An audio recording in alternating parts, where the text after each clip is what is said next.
just try to help folks try to see things a little differently when it comes to death and dying. It's not just black and white about you have a funeral. It's also talking about, who actually has access to a good death.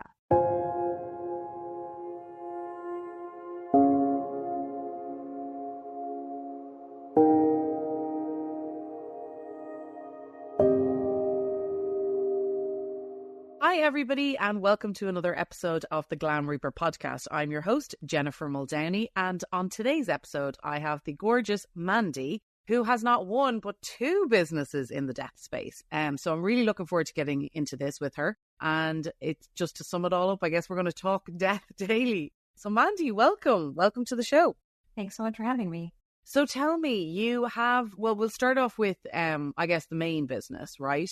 Tell us how you got into that. I mean, it's such an incredible resource for people who, I think, even if you're in the funeral space or you're going through bereavement yourself, I think it's such a great resource. The website, it's just got so much on it. I just saw recently there Ernest Becker, and so there's just so much. And I feel like whether you're coming into this as a student, coming into a funeral, or if you've been in this for decades or centuries, sometimes. I think you can learn something from what you do. But tell us, how did this all get started? Yeah, of course. So I think the second you're talking about is, TalkDeath.com. So the ethos behind TalkDeath and how it really started was actually because of the other company that I work in, which is called Keeper. And we started with Keeper just writing blogs, mostly, I would say even like for marketing purposes, things like that.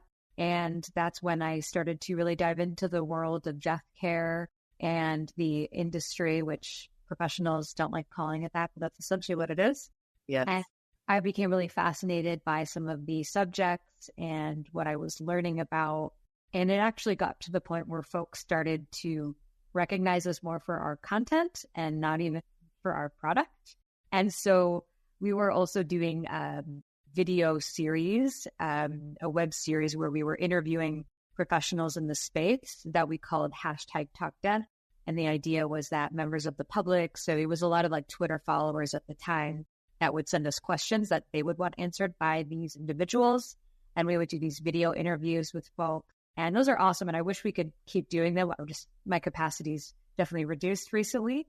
And so eventually we said, there's a very large audience for what we're talking about. People are really interested. And so we allowed it to branch off and give it its own name, TalkDeath. And that's where we kind of separated it from Keeper. And, our first article we wrote was in beginning of 2014. So it's 10 years now. It's crazy. And you have thousands and thousands of followers. And it's interesting that you say that about, that it became more about the content and less about the product, because that's almost like marketing doing so well, like it's outdone itself, but it's not doing it in the primary sort of goal, I guess. Have you, as a result of that, have you kind of developed new products or services kind of from what it ended up becoming, or also, I'm totally hearing you on the capacity, because I know myself, it can be a lot trying to do all things to everyone and sort of give fans, quote unquote, what they want, but also survive. It is a business, it is an industry. To be honest, TalkDeath doesn't really drive any revenue. Luckily it's supported by Keeper, but we do sell merch. We, for a while, started dabbling in the idea of doing sponsored posts where a company, an organization would pay us to write content and then publish it, and it would be sort of advertorial, but not really. And it's still maybe a market we may decide to reach for, but as soon as money is behind something, it takes away from the authenticity and from the bias or lack of in content. And I think that that's where folks really appreciate the work that we do, is we are folks in the community writing it for folks in the community. And we've luckily been able to work with really wonderful guest writers from really all over the world. We did a series at the end of last year where we brought in, we hired writers from India and the Philippines and Korea and really everywhere to just talk about certain practices that they do in their culture, death practices. And again, it wasn't to drive revenue. It was just for our own curiosity and to kind of advance this mission of education. It's brilliant what you're doing, honestly, and I love that it comes from the heart, like it genuinely does. I mean, I've had one or two people suggest to monetize this podcast, like exactly as you've said, but I feel like, I think, you know, you and I in some ways are kindred spirits, because I just feel like the second something is monetized, and I can't stand when I listen to a podcast, that first bit where it's like, and we're sponsored by blah, blah, blah, blah, blah, blah, blah. And it's just like gobbledygook, and it's like when over here, when you hear about some medicine that they've released and then they tell you about all the side effects really fast. So like, yeah, I think unless you find something that really aligns with you, and I guess for you, that's your own company, which is Keeper Memorials, right? So tell us a little bit more about that. That's online memorials effectively, right? Yeah, exactly. So Keeper Memorials is a company we started in 2013, so just before TalkDeath. And the ethos behind it when we first started was, what if you could walk around a cemetery and learn about all the stories there? And this was always something that fascinated me. I've always been a taphophile, and it made us realize, I mean, I had a few losses that happened at the time and made me realize that Facebook and sort of our traditional, well, not traditional, but our current methods at the time of storing someone's photos and their legacy and really just being able to reach out to folks and share it was pretty limiting. And so we came up with a platform that allows families to just store all their loved ones' memories and photos and create events that they could organize through there and kind of just take it outside of that social media space, because it really, you know, Facebook is really a space for the living. And I'm sure many of us today, because the amount of deceased Facebook users is extremely high, we've all had that experience, many of us, that someone close to us has passed away and their page is kind of frozen in time. And sometimes it's nice to go back to, but it's just like a strange world to be in. And I think also a lot of people don't trust Facebook with their information anymore, which is completely understandable. And so for us, we just wanted to create a safe space for families that's like dedicated to almost like the same idea of the pilgrimage of when you're going to a cemetery, that you're going there and you're taking that moment to remember about your person. And it's really about your community as well. So everyone has something, whether it's a memory or a photograph or a video, a story of someone that's passed away. When you're able to take all those different pieces and put it together in one nice, beautiful piece, we call it like the quilt effect. And it just creates this whole story and this whole picture. And just that process we found has been really helpful to families in the grieving process.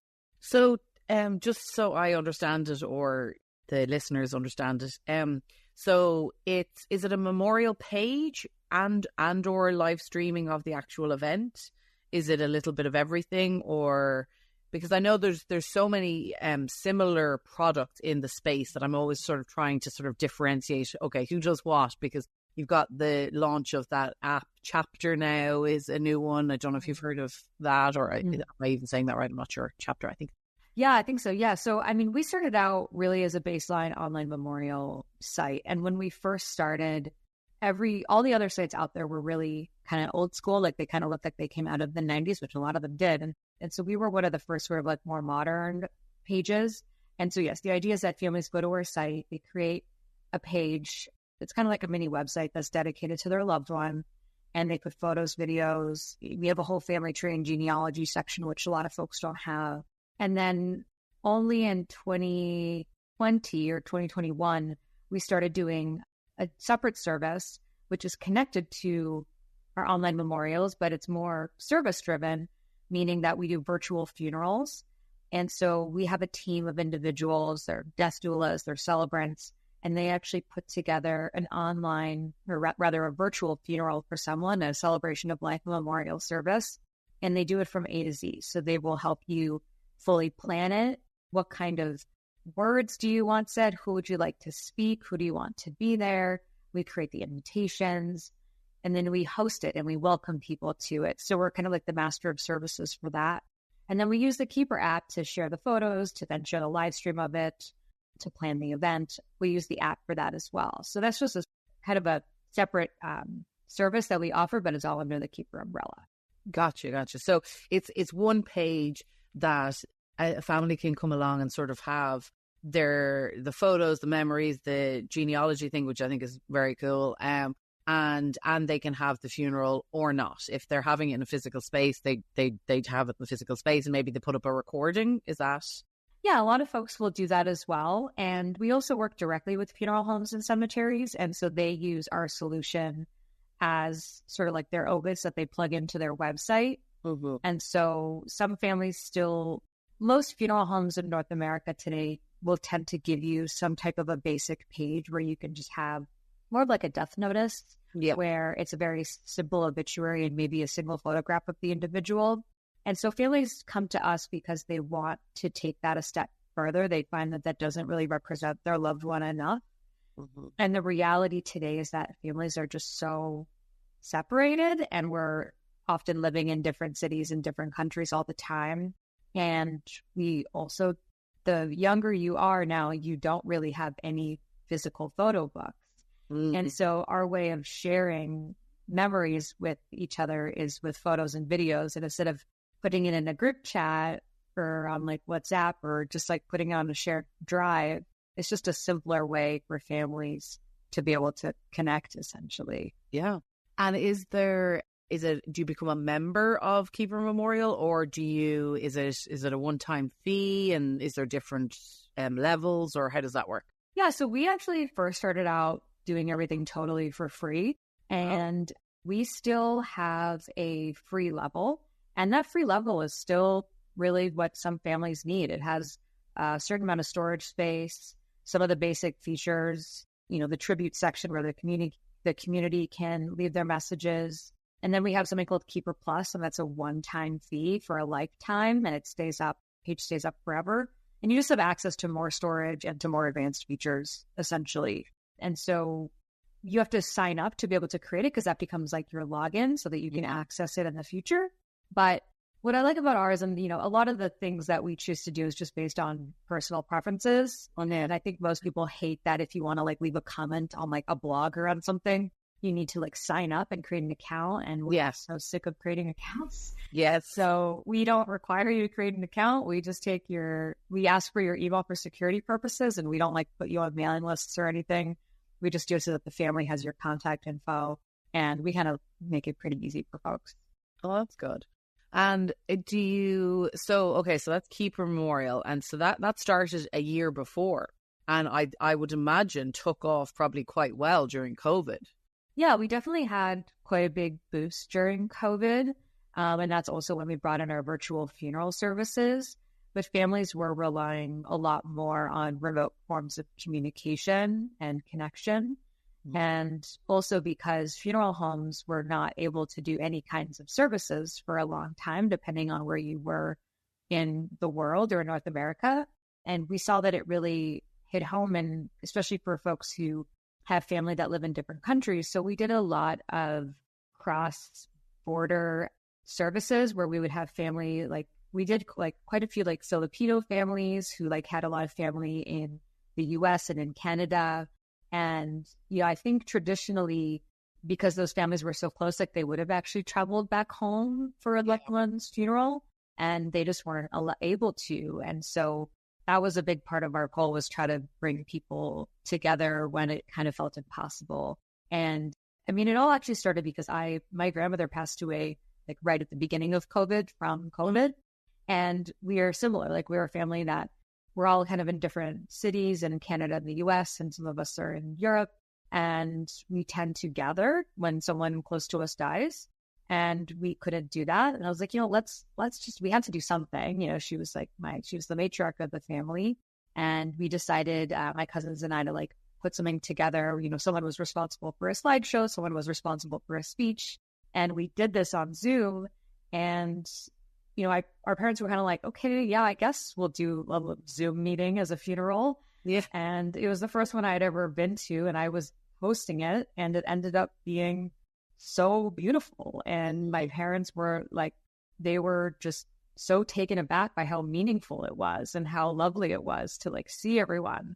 And I think it changes the dynamic of funerals, because it's very much like everyone's facing one way, and then there's someone that walks up and says something, and so and it's like a very kind of it's almost like this weird like hierarchy. Like it's kind of like you're in a classroom, you know what I mean? Yeah. Whereas when you're on Zoom, like everyone's seeing each other on their screen, and we have like an open forum where you can talk and you could just share. And it really fulfilled that need. I still think that gathering is very important. I don't think the whole world should go virtual. Being in community is very important when you experience a loss, but I think it really did still an important need during COVID. Yeah, for sure. Do you think sort of on that, because that is kind of a question that's kind of, it's come up a lot, and one of the last guests I had on was the Be Ceremonial app, and Megan, I think it is. Ceremony is so important, and COVID sort of obviously did take that from us, but at the same time it did give us other things, I think, as well, and virtual funerals being one of them. Did you see a downturn of virtual funerals, what do you kind of think the future of that is going to be or looks like, I guess? Yeah, it's a great question, and it sort of feels hard to predict, but what I do know for sure is that our numbers actually they've steadily increased, actually. What I do see and what we are seeing is that there's more hybrid services. The definition of a hybrid is that both the parties online and the parties in person are able to interact. So that may look like you're in a traditional space like a funeral home, or we've done hotels, we've done parks, and like you have a screen where you can like see the folks who are online. And so it's, let's say one of the speakers is virtual, their face comes up on the screen and they talk to people and they give their portion of the service. And it's like a two-way reciprocal conversation, which is really cool.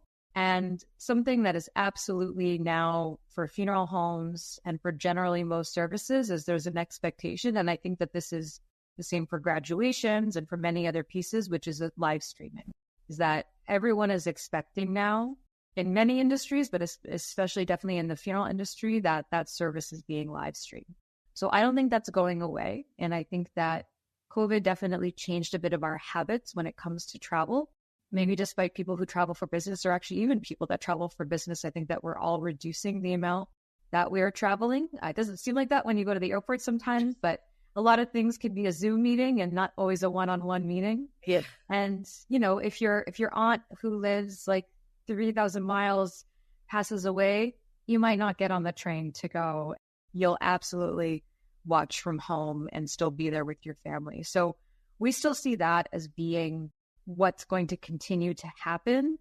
And I think as more and more families are moving into different areas and they're moving further away, it's going to continue. And that's really what we're seeing as the trend. So I don't see it as being like every family doing this, and it's also not something I would encourage. Yeah. But I still think it's still a service that we're doing, and we're still working with a lot of families. It's really interesting. It's definitely something that I feel like was brought in, and I don't think is going away anytime soon. Like it's nearly why would you not live stream more so than, what would you consider it?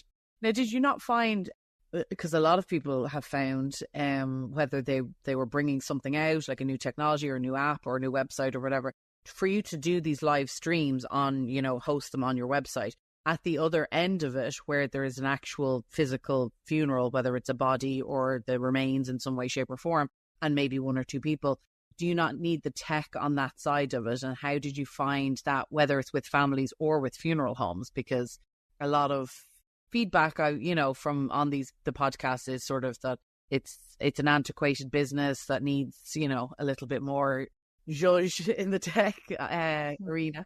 So on the funeral home side, there's quite a few companies now that exist, and they are live streaming companies. So they come into your funeral home generally, or they'll send you a package, but they will actually set up like a camera system, and it makes it really easy that you just have to like press a button and it records. And some of these companies have like these sort of like headquarters where their staff is always making sure that the live streams are working.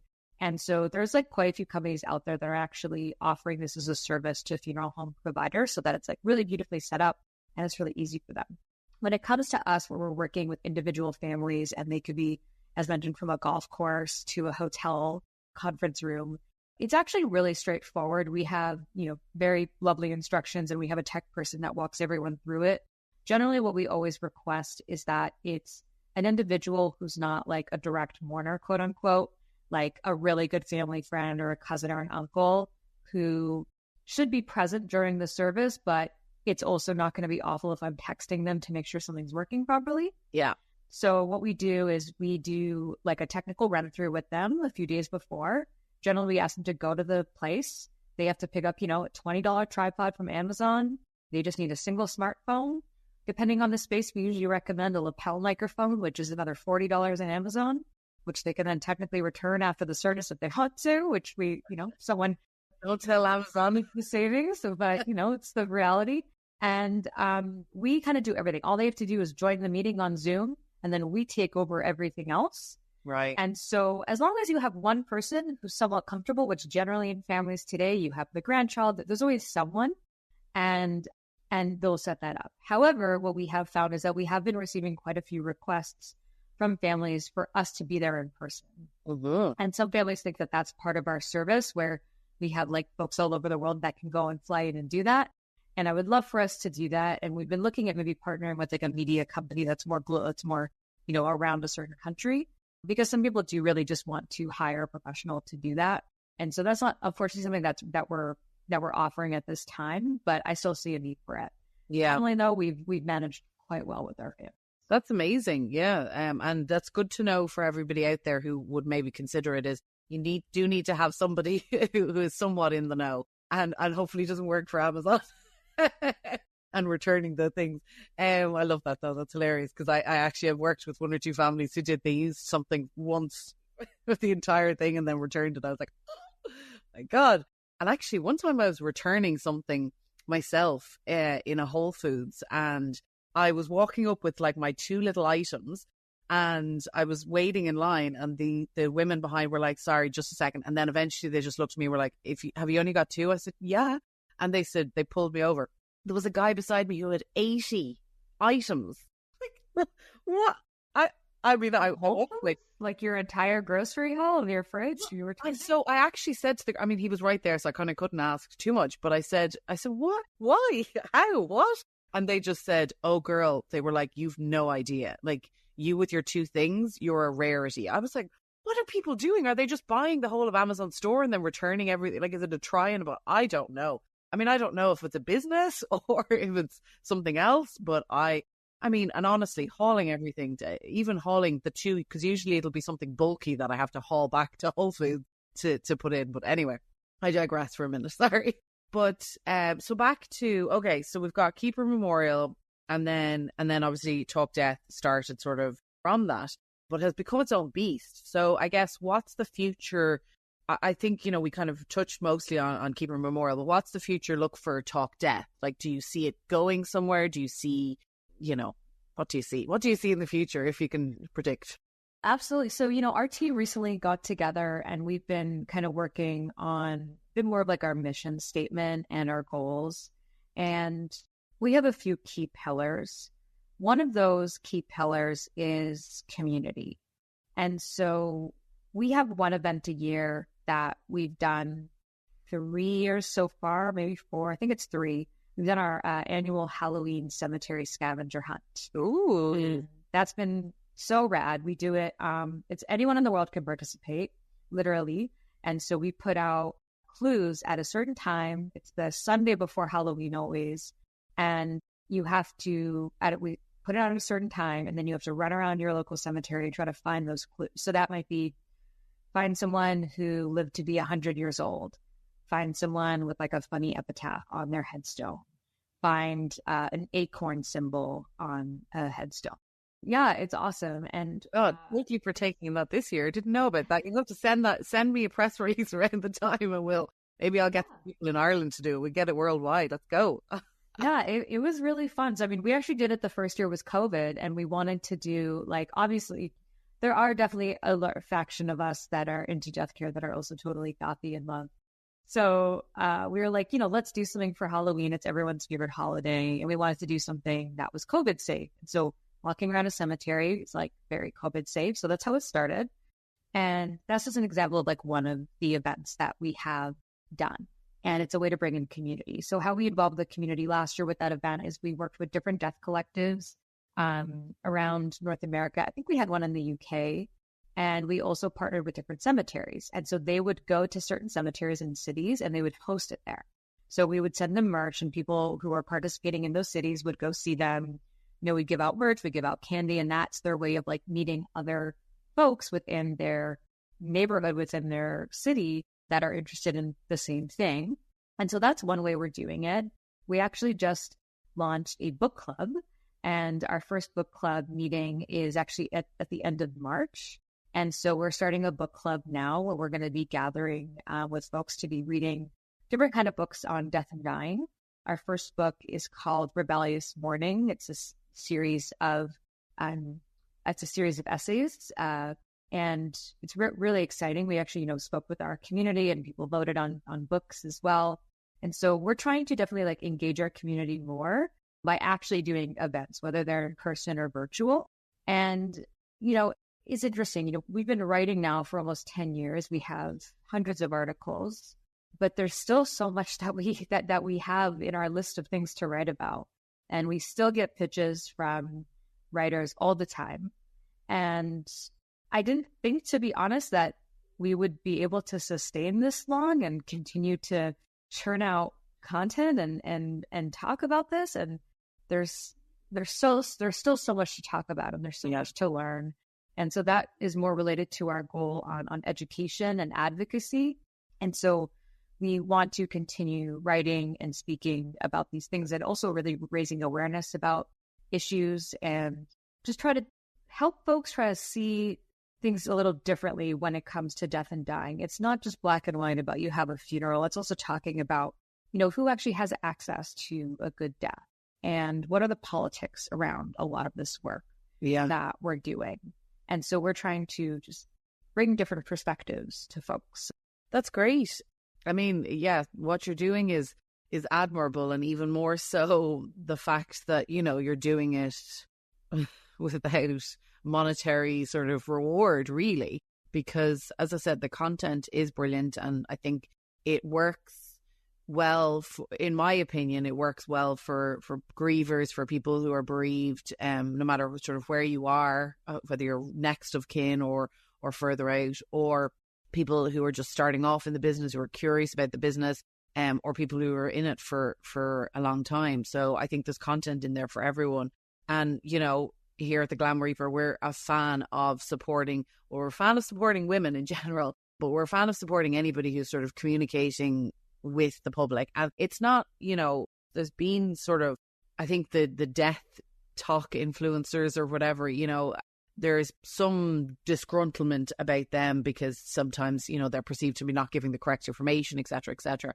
But I think at the end of the day, what anybody in this space on social media is trying to do is just exactly as you keep saying, like having the community talk about it, like literally talk about death. Because here's the thing, without the likes of you, me, and anybody else who talks about it in a public way, we were still bottling it up and just keeping it inside and not asking the questions, like stupid questions, like as in they're not stupid questions, but they feel like, oh my God, I can't ask that because that's a stupid question.